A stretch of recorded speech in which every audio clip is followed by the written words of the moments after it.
Hi, this is Conservative Party State Chairman Jerry Kassar. I'm pleased to welcome Representative Claudia Tenney to our podcast, Patriots Podium. Patriots Podium is a regular Conservative Party podcast that brings newsmakers, elected officials, and conservative leaders to you as they participate in a discussion on a wide range of topics. Congresswoman Tenney is in her third term in the House, having previously served a number of years in the State Assembly. She's a member of the powerful Ways and Means Committee, as well as the Committee on Science, Space, and Technology. Claudia is an accomplished attorney and a longtime small business owner. Thanks for being with us, Congresswoman Tenney. Please, could you say a few words to start? Hey, Jerry, thanks so much for being on. It's great that you have a podcast. I think it's really important that you, as the leader of the Conservative Party, Line C in New York, hopefully someday Line B, or even A, you never know. We could go back to the Buckley days. But really appreciate, we've been friends for a long time, and I really appreciate your leadership and that you're getting out and informing the New Yorkers or people around the world of what really goes on inside New York politics and what it means to be a conservative in New York, and that we actually do have conservatives in New York. I think it's really important that we continue to communicate, and it's among the many reasons that I explain every vote that I take in the House. I'm so far the only member that does so, but I do it in detail, and we put a lot of work into it. And the reason I do that, and I know you're going to ask me this maybe later, but we can follow up on it, is because I really deeply believe as a conservative that we are supposed to be self-governing. And in order to be self-governing, we have to be informed. And I noticed through all my years and my sort of odyssey in politics, as you know well, people aren't informed. I've gone door to door for many, many years. My father was a Supreme Court justice, one of the original people involved in founding the Conservative Party back in 1962. And just people, we want to make sure they're informed. Conservatism is a good thing. It's a positive thing. It's about freedom. It's about rights. And it's about the things that we're in danger of losing here in New York State. So that's why I just want to say thank you so much for giving all of us in New York who are fighting this fight an opportunity to speak with you in an informal setting, to educate the public and to understand what's going on and get people excited and involved in our mission. Well, thank you for those kind words. And let me begin by saying that in January, it was a little bit tricky to get the House majority organized, to get the speaker in place. It's now, I guess, 7 months into it. How do you rate the speaker and the GOP majority? How are we doing? Well, after that start, which, by the way, I thought was a good thing. I thought it was good that the people got to see government in action. They got to see people on the floor, and it focused attention on the House of Representatives, where, again, if we're going to be self-governing, this is our voice. We need to know what's going on. We need to understand the process. And that's part of the reason I explained my votes again, is to decode Washington. And I think what was surprising to a lot of people is you kept hearing commentators say, we're going to win by this huge majority. We're going to have 20 or 30, 30-person margin, but we didn't end up with that. So it made for a tough struggle on the floor to get Kevin McCarthy in as our leader. And, I don't agree with Kevin 100% of the time. We're never going to have a perfect speaker, but we need to show that we're unified and we're strong and we're standing up for our values, because we are the only, really the only House and the only phase of the federal government that's really Republican and really standing up for rights and freedom. We have a White House out of control. We have a Senate that with a very slim majority that's doing nothing to protect our rights. So it really comes down to us. So that struggle was important. And I think in the end, much to my surprise, I have to tell you, I think Kevin McCarthy, our speaker, is keeping people together. He's getting things across the line, as ugly as the process might be, everyone always says, it's like, politics and bill making and law making is kind of like sausage being making. You don't want to watch it, but, it's a good thing that we're struggling, and it's a good thing that we're really talking. And so in my opinion, I think we've gotten a lot done. And I think, the media is always going to be taking sides. Unfortunately, what happens in our side more, we're more independent thinking than the Democrats. They tend to be very monolithic. They tend to vote all together. And what we do, we actually question each other. We challenge each other. And I think that's part of the challenge of being a Republican and a conservative, is that, it is harder for us to come together on things and compromise. So I think that this was a good thing. And I just look at so many of the things we got across the line. HR1 on energy is critically important that we got that passed in the House. because of what's going on in New York. You know, they're coming for our gas stoves, but really what they're doing is trying to destroy the ability for New Yorkers to prosper, for us to grow, to have energy. We're not going to go anywhere in New York without energy. And interesting, my new district, New York 24, has all of the nuclear power plants in the entire state of New York. So we have the baseload energy. And when they're trying to take away our ability to use cleaner fossil fuels like natural gas, which we have in rich abundance in New York, our ability to be energy independent, our ability to grow our businesses, to build the Micron plant in Clay, which is just outside my district, that is all going to take baseload energy. And what's happening is the Democrats are based in their entire agenda on this ideological situation, which is hurting us. So I think, you know, the HR1 has been great. We got through a number of reforms on finance. We did a great bill on tax that, you know, my colleague, Nicole Maliotakis from Staten Island was involved in that. She had a bill in that package, which is going to bring us back to keeping the Tax Cuts and Jobs Act. It's going to be a struggle, but the Tax Cuts and Jobs Act, which I was happy to vote for as a member in 2017, has been the single best thing that has happened to businesses in New York when it comes to tax policy in over 30 years.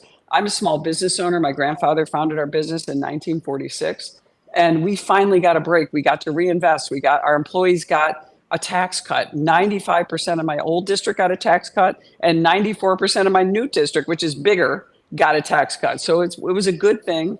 We had some compromises on certain issues, and we could do better, but we did it under reconciliation. So there's a lot of really good things that I think are happening in the House. Unfortunately, we can't get Chuck Schumer and the Democrats off the dime to do some of the things we need. That 217 vote was under the Trump administration, which Yes, we should not let people forget. I mean, there seems to be a strong desire to always focus in on negative things, at least from the Democratic side on the Trump administration. But whether it be what you just mentioned or the Supreme Court nominations, these days, particularly the Supreme Court nominations, it's something that we can't lose sight of. We really can't lose sight of that. Claudia, let me, your son is an Annapolis grad. He served in the Marines for a number of years. Obviously, you would have an interest as the mother of a serviceman in American foreign policy, American defense policy. Does the Biden administration keep you up at night? Their policy? yes, Yeah. absolutely. And not only that, Jerry, I actually have a bit of a background in foreign policy. When I first got out of college, I was the only American employee, and I worked for the former Yugoslav consulate in New York City. And I also worked on the Olympics that were in Sarajevo, Yugoslavia, now Bosnia, in 1984, working coordinated with ABC Sports. And so that was my big interest. That's one of the reasons I decided to go to law school while I was working there. And I got a taste of what was going on in the Balkans, and then the tragic war ensued, and really worked with the Jewish Community Center in our region to bring the Bosnian refugees to our communities. And I've always had a thing for foreign affairs. I love it. I also had a friend who was from Iran. He escaped. He worked under the Shah, and he escaped when Khamenei took power in 1979. So I've been involved very much so in that issue, along with all the issues involving Israel and the Middle East. So it's been kind of my little specialty, in addition to being a tax lawyer, a banking lawyer, and also a business owner. So, but all these things are important. You have to have international relations, and you have to be involved in that stuff. And my son also is a huge student of history. He loves world history, American history. Wow, well, of course, American history is amazing, especially when you have great presidents like Lincoln and even, Reagan, Donald Trump, who did an amazing job in 4 years. That's incredible what he did as a president and as a world leader. He changed the narrative. And I think that's what was so interesting, during those 4 years in the Trump administration, and being the first 2 years I was a member of Congress.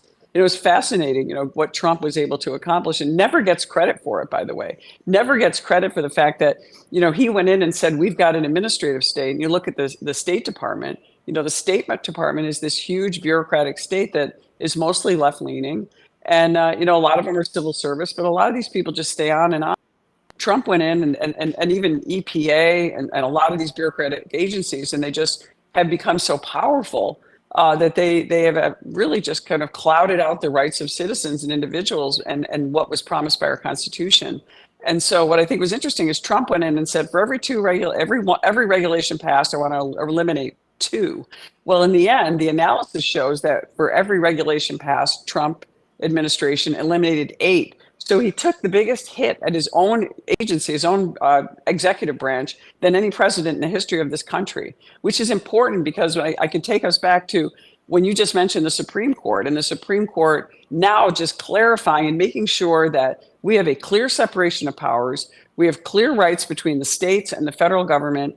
And the Democrats continue to try to blur those lines. The decision on Dobbs, which sent the pro-life decision back to the states, it's now up to the states. Now, you and I are from New York. We have late-term abortion. It's something we don't agree with and conservatives don't agree with. But it's we have to fight harder now to get the relief that we need. And so I think that's what people don't understand about our system of government, which is why we explain, votes, and why we try to be as transparent with newsletters. And if you go to tenney.house.gov, we put all this information out. As a lawyer, a former newspaper owner, I try to put out as much as I can so people can get informed. And I have tens of thousands of people all around the country that actually follow us with my newsletter because they want to see how we vote, what goes on, what's happening in Washington, because I try to give them as honest and transparent view as I can so that they can understand what's happening in their own government. I get your newsletter, of course. I do read it every week. Let me ask you this. If a person wants to get your newsletter, they would just really go to your congressional website. Am I correct? Right. Just go to tenney.house.gov, Tenney, Tenney, like JCPenney with a T. And you can get it there. You can get it on Twitter. We have it on all our social media platforms. I'm at Claudia Tenney. Facebook, Instagram, we put it out everywhere. We explain every vote. And usually we do our vote explanations in advance. Once in a while we change it up as things and the bills change and the dynamic changes, but we usually have it out within an hour of the passage of the bill. And that's really one of the reasons it's so informative, because you spend so much time doing that. I will say this, I probably, for the first time in my life, I'm looking forward to the next U.S. Supreme Court session. I mean, how many Republicans and conservatives? Last year, I had a sense that I might look forward to this year, but now I am really looking forward to next year's. I mean, look, tremendous decisions, Jerry, out of the Supreme Court, and those are Trump appointments, decisions. And people don't understand these are the opposite of political decisions, which is why the Democrats are melting down, because they want political decisions. Right. For the most part, the decisions are. This is an interpretation of the Constitution. And as conservatives, we don't get everything we want. Again, the abortion decision, we may not like it, but that just means our advocacy and our fight in New York State has to get better and stronger, and we have to change that law. We don't want late-term abortion. Most Americans don't, but that's the law of the land in New York State. And other states have different, we're willing to compromise in New York. As you know, we get very little of what we want with a one-party rule in Albany and with a very weak governor who is subject to basically, she has a veto-proof majority in front of her, so that she really is sort of a toothless governor with not very much power. So, would I love to see, more restrictions and more respect for life? Absolutely, but that's up to us now to advocate and fight for those things, exactly as our founders intended. And not to have these political decisions, especially decisions that came through under the Johnson era, the Reynolds versus Sims decision, which changed the entire makeup of our state legislatures in terms of the Senate and how we vote them in. I mean, can you imagine if we had one senator per county, what New York State would be like if that political decision hadn't gone through? So a lot of things that we can fight on, and those are political decisions by the court. They were not constitutional. Speaking a little bit about votes, you're a member of the Ways and Means Committee. You did vote to raise the debt ceiling. You and I actually thought voting to increase the debt ceiling on that bill was the right vote, but we all had great concerns. I know him from talking to you. You were going back and forth. You spent a lot of time with this vote, and then you came to the conclusion the best vote was to vote for it. Now, let me ask you this. All things being equal, how did you come to that conclusion that voting for it was the best vote, which, by the way, I do agree with? Right. And truly, when you look at it, let's just look at the lay of the land. If this were Ronald Reagan or Donald Trump as president, and we had a 60-vote majority in the Senate, it might not have been the greatest deal. But we have nothing in the House, in the Senate. They control that. And we also don't control the White House. So we had to come up with a way. We know the debt ceiling is something that's going to happen. but how do we get cuts that we need in order to really help the American people? And this actually turned out to be one of the most conservative bills ever signed because of the cuts. If we don't come up with the reconciliation or with 12 appropriations bills in regular order coming up as we will in September, then we go to automatic 1% cuts. And now these are not sequestration cuts. We just have to cut 1%, which means we can make our decisions about what we need to cut and what. It's not straight across the board, which could hurt, important assets that we have, or important spending that we have on the government side when it deals with Medicaid or Medicare or our military. So, but we had a choice. Do we make a political vote? It doesn't sound good. We don't have the support. But what we did is we walked in with basically a pair of twos. The Democrats had a royal flush, and we got them to concede to so many things, conceding to the cuts, conceding to relief on permitting for natural gas exploration, for oil exploration, for all that we needed. We got them to compromise on this. And it wasn't because we had this foreboding 5-seat majority in the House. It was because the American people wanted to see those cuts, and the Biden administration knew they had to act. So it was the good messaging by the Republicans and getting out to them to the table to get something. We could have gone with a clean debt ceiling bill, which was probably what was going to happen if we didn't work so hard to get this bill. So was it perfect under, if we were in the majority in all three houses? Probably not. But in the end, it was the right decision because we would have been stuck with a clean debt ceiling and the Democrats would have been run away with spending, and we would see inflation and the market even worse than it is right now. I mean, you've got a 2% cap in there too, which when you take into consideration inflation, that's almost like having zero-based budgeting to begin with. I mean, it is, I just don't think everyone fully appreciates the significance. We haven't seen anything like that ever, really. Right. And honestly, the real issue is there was not one, this was a deal. This is a framework. We did not vote on appropriations. We didn't spend, we didn't cut. What we said is we put a framework together. When we get to appropriations, this is what we're going to do. That's what we actually said. So the truth is the real showdown here is going to be the appropriations process. And that's where the hard votes are going to be taken. So I think a lot of people didn't understand it. And I think, let me say, I think it was best put by Tom Massey, who is the well-known sort of libertarian, most conservative, arguably the most conservative in the House, said, look, I got up this morning as a problem solver. He said this in conference. I got up as a problem solver and as a conservative, and I said, how should I vote on this thing? That tells me I should vote yes. As a politician, I should vote no. And I think it's really important that on votes that are this critical, where we have the full faith and credit of the United States fiscal and monetary policy in place, we need to lay aside politics. And a lot of people went out and made a lot of money and said, oh, we voted against this horrible deal because they didn't like Kevin McCarthy or whatever. We have to take the personalities out. We have to vote in the way, what is best for the American people. And this was purely, really a political vote to vote no on this, in my opinion. We spoke a little bit before about the transparency issue. Let me ask you a more direct question about your philosophy of governing.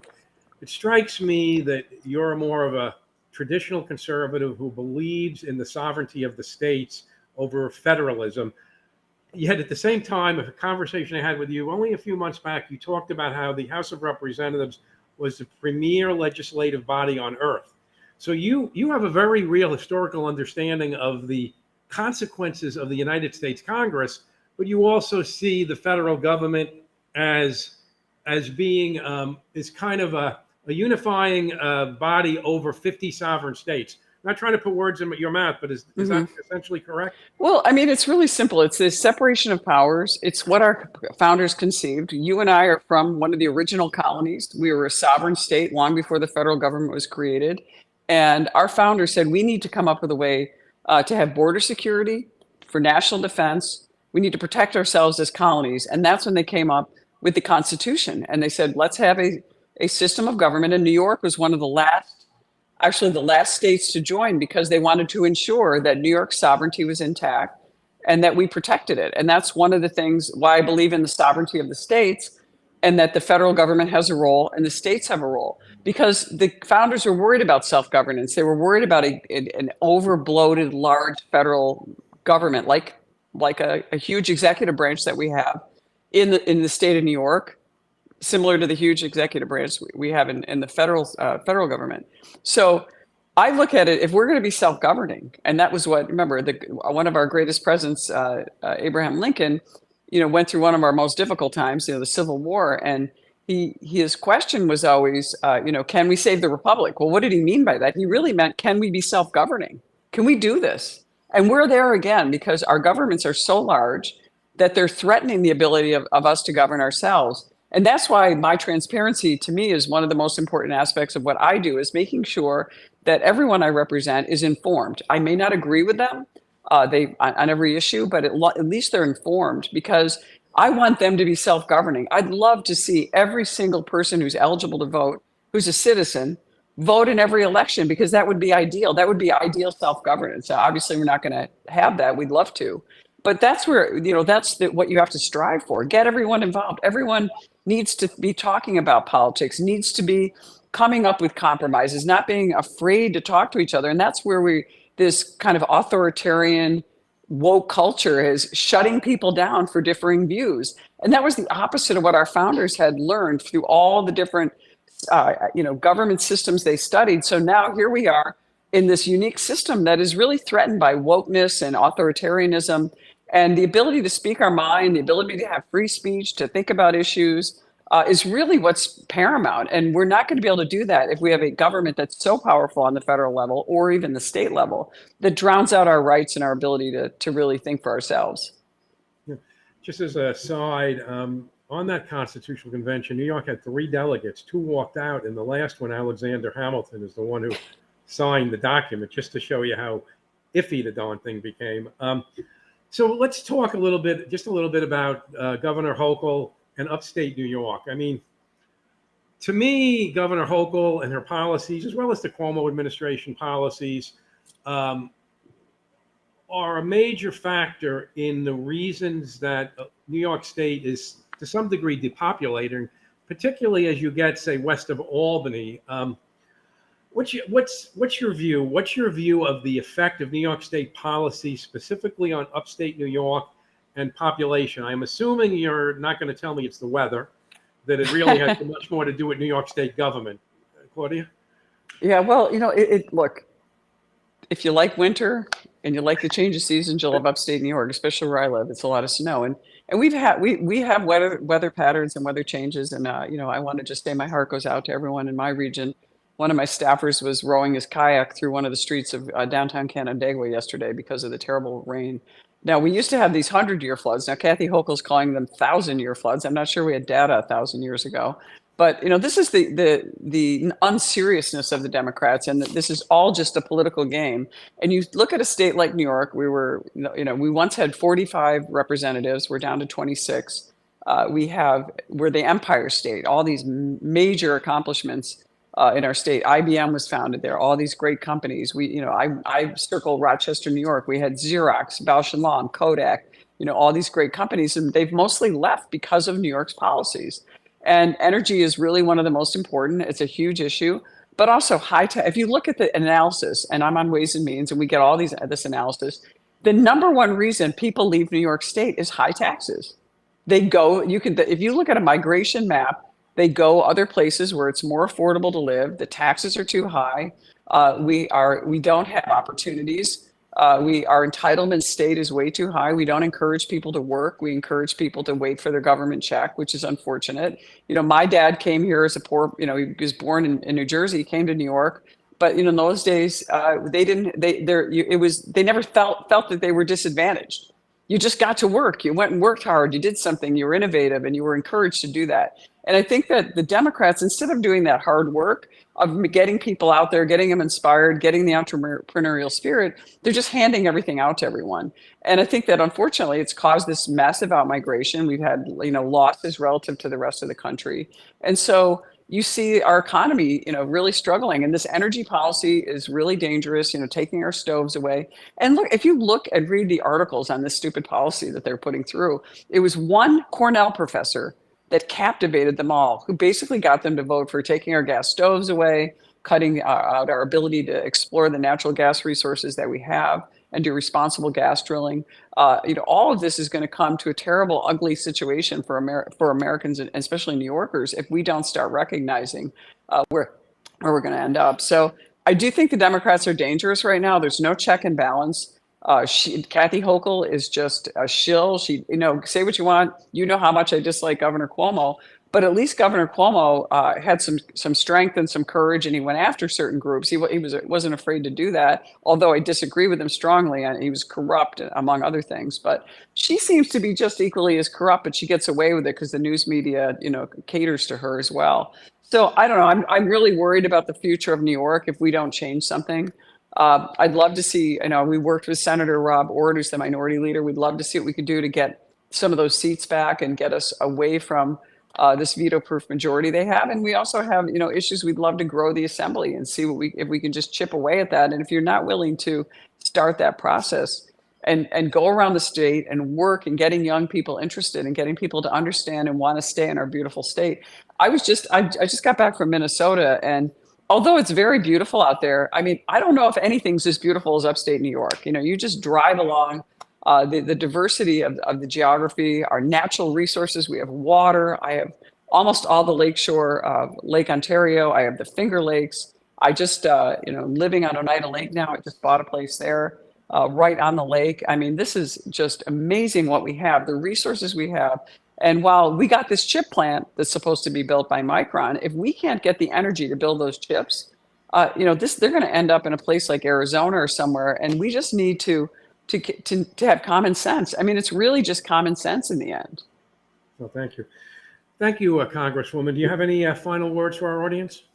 Well, I just want to say thank you to everyone for reading and supporting Jerry. I'm sure you're going to have a lot of great interviews, and certainly feel free to sign up again for my newsletter, tenney.house.gov.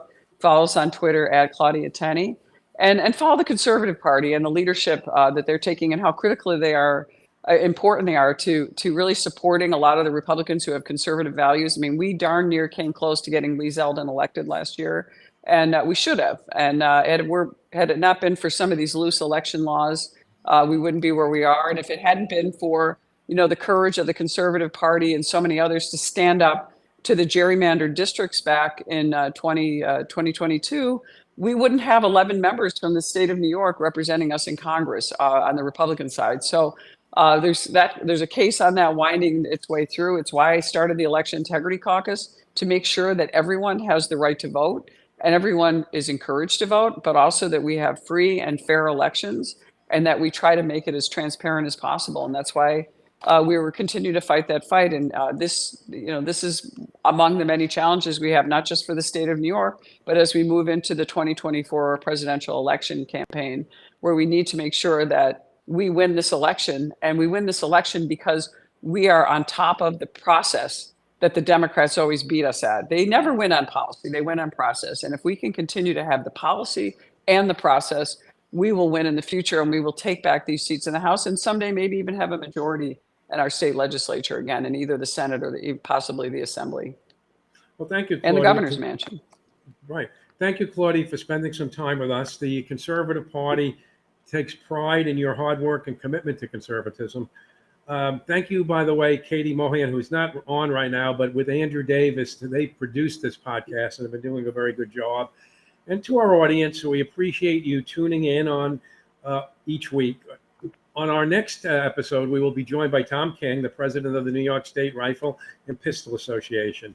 Thanks again for joining us. And if you enjoyed today's podcast, subscribe wherever you listen and give us a 5-star rating. Until next time, I'm Jerry Kassar, and this is Patriots Podium Podcast. Thank you, Claudia. Thank you.